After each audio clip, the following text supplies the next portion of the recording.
Hello friends, welcome to simply delicious home. இன்றைக்கி நம்ம ஒரு சூப்பரான ஒரு சட்னி பார்க்கலாமா. அதுக்கு பார்த்தீங்கன்னா ஒரு கடாயில் ஆயில் போட்டுக்கோங்க. ஆயில் போட்டதுக்கப்புறமா ஒரு 4 தக்காளி ஆட் பண்ணிக்கலாம்.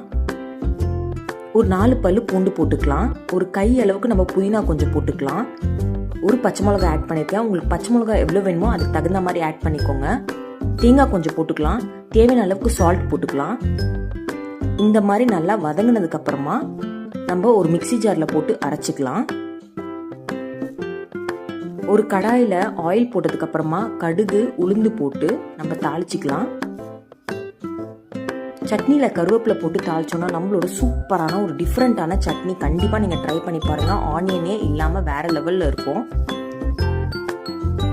ஒரு மினி இட்லியோட வச்சு சாப்பிட்டா அல்டிமேட்டாக இருக்கும். இந்த வீடியோ உங்களுக்கு பிடிச்சிருந்தா மறக்காமல் சப்ஸ்கிரைப் பண்ணிக்கோங்க. தேங்க்யூ ஸோ மச் ஃபார் வாட்சிங் ஃப்ரெண்ட்ஸ்.